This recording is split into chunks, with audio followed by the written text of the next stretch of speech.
I had a lot of questions, and most importantly, I was living a very sinful life. My main focus at the time was finding a guy, finding a relationship. So it was just not in a good place spiritually.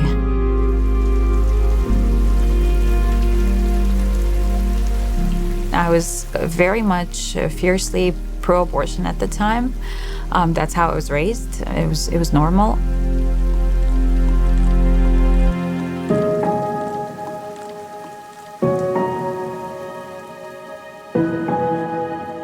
At that point, I knew in my heart that because I had pursued the truth, the uncomfortable truth, I somehow stumbled across the voice of Jesus and ended up listening to it.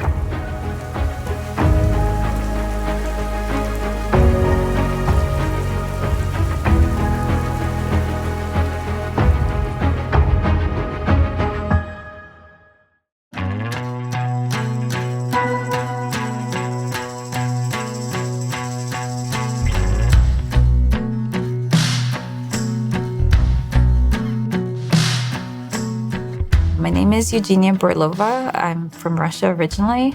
I'm married to an American guy. We have 5 kids together, and then there's more on the way. At least one we don't know yet.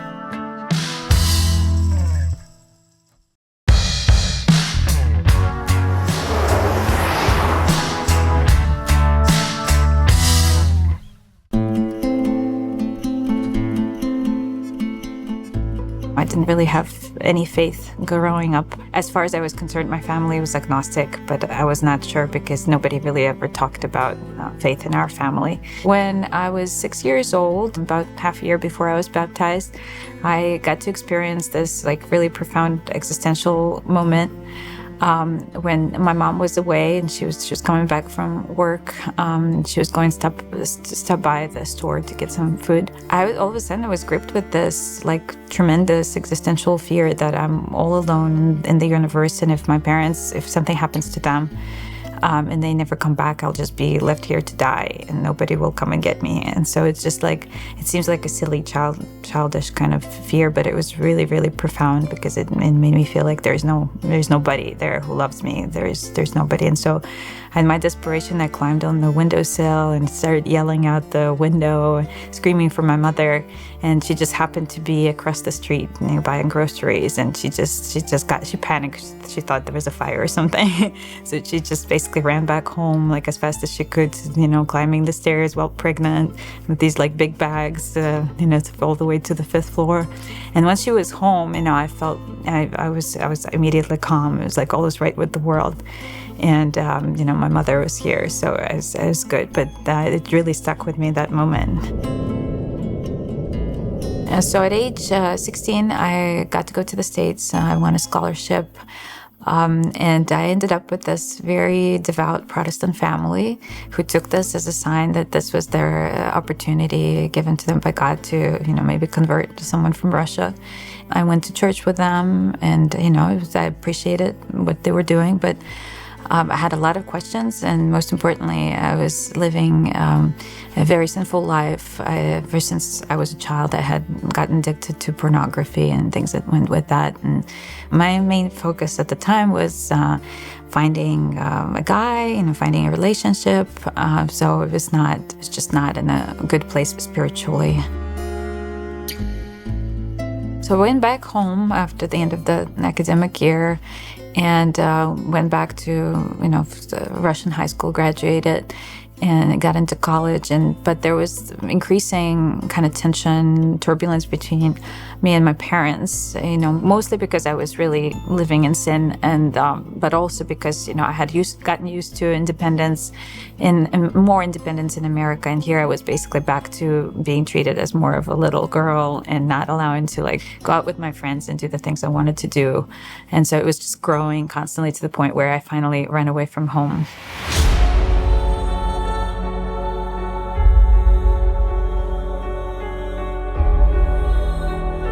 I ran away to Moscow, and I was looking for a job there, and then eventually, after a few attempts, I found a job at the same law firm where my future husband was working, and I ended up being a paralegal there, like an assistant. So at the time when we met, he was actually married to someone else. Things were not really working out well for that marriage. It's very turbulent. While they were kind of temporarily broken up and not living together, my future husband and I ended up getting together for about a week. But then he went back to his family, and so. For about 9 months we were not together. Things really completely fell apart between him and his wife, and he finally made the decision that he has to leave. And so he left, and that's when we ended up getting back together, and at that point permanently. I realized that his faith actually matters quite a bit to him, and he was a Catholic. And that was my first encounter with Catholics, actually. So we actually ended up having this debate. I was very much fiercely pro-abortion at the time. That's how I was raised. It was normal. He was very pro-life, and that kind of gave me the indication that he probably is religious, because that, to me, that kind of went together. Fairly soon after we got back together, I got pregnant with our first child, and we ended up getting married. Actually, between getting pregnant and just kind of living with my husband and his influence, I did find myself becoming more and more pro-life, because it was just really hard for me to argue at that point that the child, my child was really at some point not a child.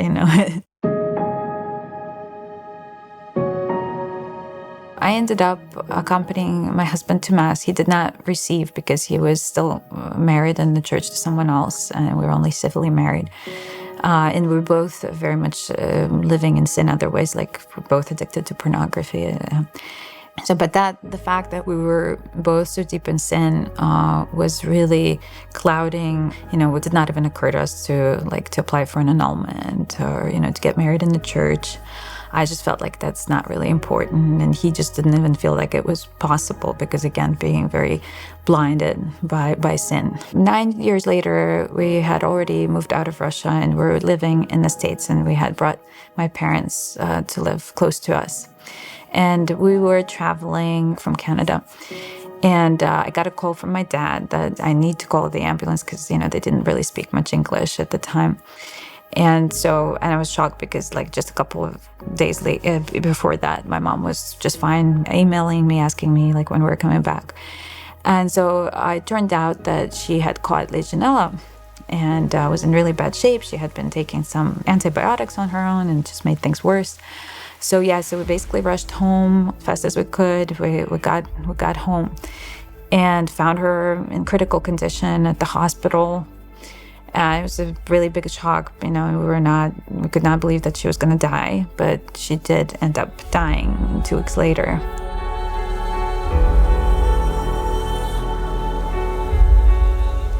The death of my mother kind of pushed me away from God, because I felt like it was really, really unfair, unjust that my mom should die early in her 50s, just go from pretty healthy to just completely dead.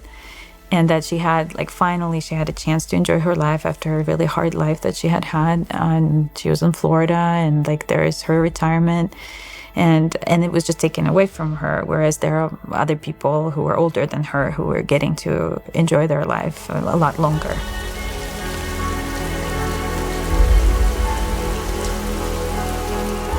About a year later, we moved to France.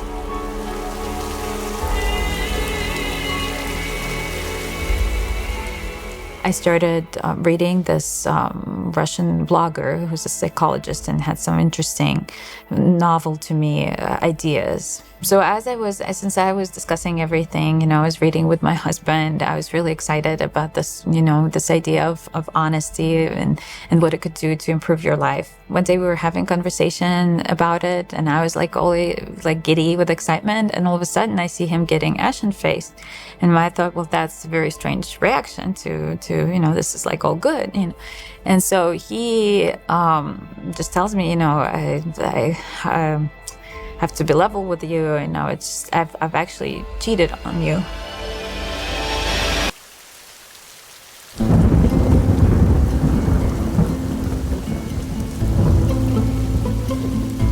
basically that was his moment of honesty with me, that, he took everything that I was saying as like an opportunity to finally make a confession of something he had done years prior.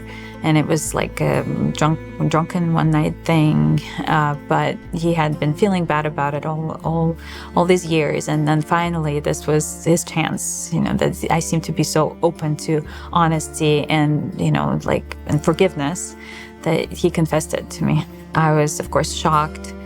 At first, I was very angry, and just like the first, I felt feelings of unforgiveness welling up in me.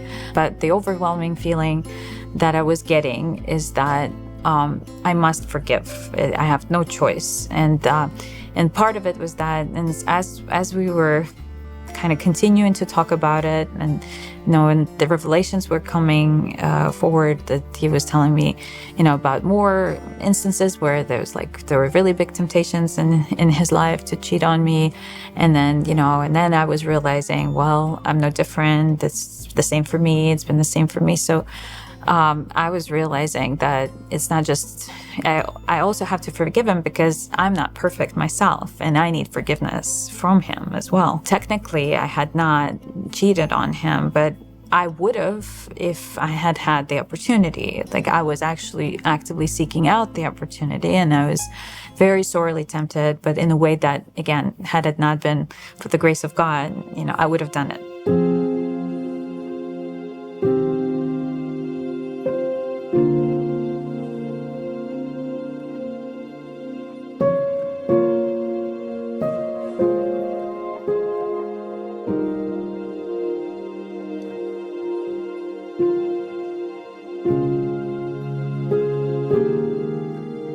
So a couple of days later, we were still kind of talking about these things, trying to clear up the air. We had dropped off our kids at school, and we were sitting at a French coffee shop, drinking coffee. That was like our morning routine. And I was very happy that now we finally can, be our real selves with each other and stop hiding things, and really prevent each other, maybe, and help each other not to fall into temptation. And all of a sudden, I get this quick unfolding of this logical chain in my head. And I cannot say that it came from me. It's just because I was just all completely excited. I was just thinking how great this is going to be, being honest, with each other. But all of a sudden, from the outside of me comes into my head, my heart, this idea that, okay, so you don't live, obviously in this life, you don't live for wealth, you don't live for glory, you don't live for any other things, but you live for God. In my heart, obviously, I had been looking for meaning. It was not intellectual. I was not really trying to go over what gives me, fulfillment in life and what doesn't. It was just so quick, just like this one quick idea, and it really shocked me, because I was like, what does it even mean? What does it even mean to live for God? It was because it was not coming from me. I did not even know how to react to that thought. I was very much agnostic, thinking that, well, the way I'll find out whether or not God exists is when I die. And until then, I'm just gonna, live my life. And so that feeling of now all of a sudden knowing somehow with certainty that God actually did exist. And it was not confident. It was not a confident, good feeling. It was just all of a sudden it was placed you can't deny it, but you don't want to believe it either. So it terrified me. It made me feel, again, that same existential kind of fear that I had felt as a little girl, that just something really scary happening to my soul. And at that same moment, I realized, there seems to be a different separation between my brain and my soul, because there seems to, I know this, I have this newfound knowledge in my soul about God, but my brain still is refusing to believe it. My brain is still saying that, wait a minute, what God? You don't believe in God? Where is this coming from? What is this? Basically, at that point, I just asked my husband to take me to church, which was also very strange, because I had not, by that point, we had stopped going to church. I had not had any desire to go, but I felt so scared, and I felt like the only place where I can right now find refuge is the church.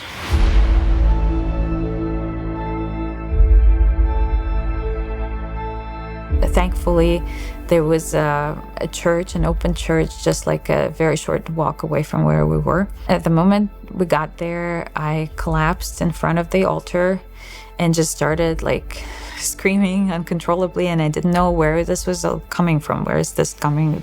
These words started coming out of me. God is stronger. God is stronger. You will not win. And as I'm saying it, I'm screaming it out. I'm pointing in the direction where I realize is like where I think is the devil, right? And as I'm saying it, I'm saying these words, but in my heart of hearts, I feel like I'm just so burdened by sin that I feel like, well, there's no salvation for me, for someone so sinful.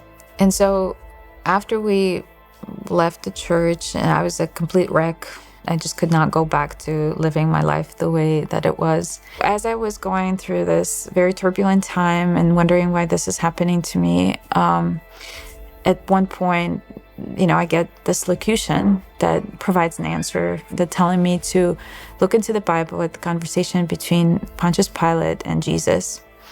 And at that point, I didn't know anything about the Bible, so I hurriedly, kind of nervously look it up on my phone, and I come across this conversation where Jesus said to Pontius Pilate that everyone who belongs to the truth listens to his voice. And then Pontius Pilate famously says, what is truth? And at that point, I knew in my heart that because I had pursued the truth, the uncomfortable truth, I somehow stumbled across the voice of Jesus and ended up listening to it. So it already gave me some indication that who's talking to me and why. And one day at the end of Mass, this girl who was the leader of a local chapter of Legionnaires of Mary was speaking, and she was inviting everybody to join them. And I just felt inspired to approach her, and I told her, look, I'm not even Catholic, but I just feel like God maybe is telling me to join you. And she was like, I could see the Holy Spirit was upon her. She was just so beautiful. And she said, like, yes, it's not usually how we do it. We don't usually allow non-Catholics, but yeah, I feel like, that I should let you. So it was at the Legion of Mary meeting where I finally prayed my first rosary. And that just completely changed my life, because I had that experience, like the moment I started praying it, and I had been so skeptical about it. And I just had this supernatural peace come over me.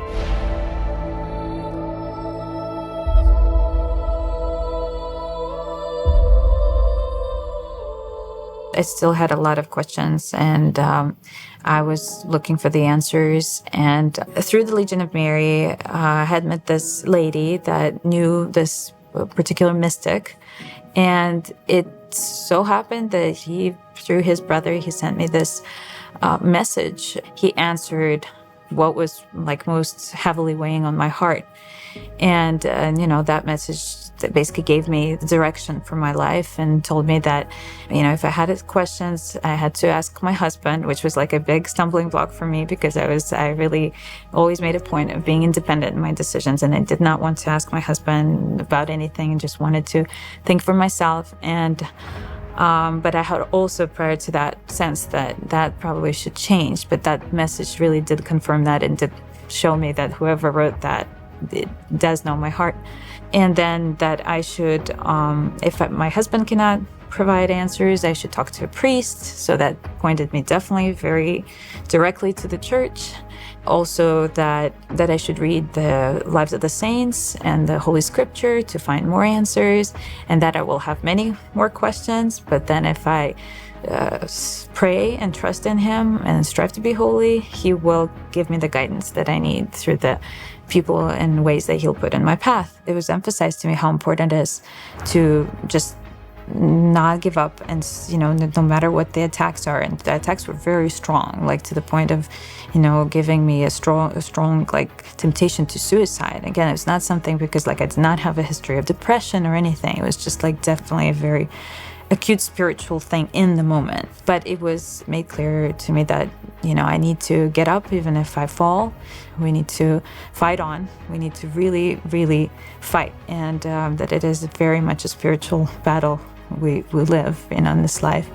And definitely the importance of mercy in this fight, that we should fight with mercy in our hearts, with trying to be more loving, trying to be more like Mary, trying to be more gentle to other people, to ourselves, in a right way, right? At the same time, but being gentle to ourselves, that does not mean just giving ourselves all kind of slack. And we need to sacrifice ourselves. We need to serve others, right? We need to completely give ourselves away.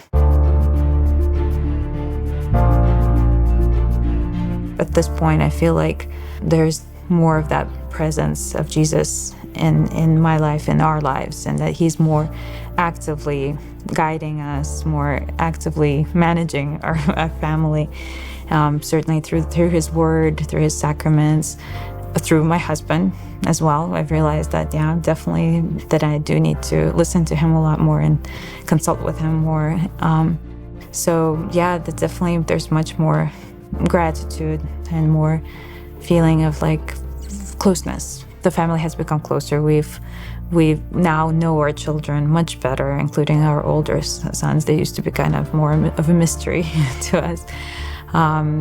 We've gotten closer with my husband. All these problems that we had in the past, where we were just like kind of closed books to each other, that has gone, because this is not just about honesty, but this is about closeness in God, and it's a whole new level. And just as a family, it's just so beautiful to actually be guided by God, with the help of his mother. It's a completely different life. It's completely changed, transformed, transfigured our family, our lives.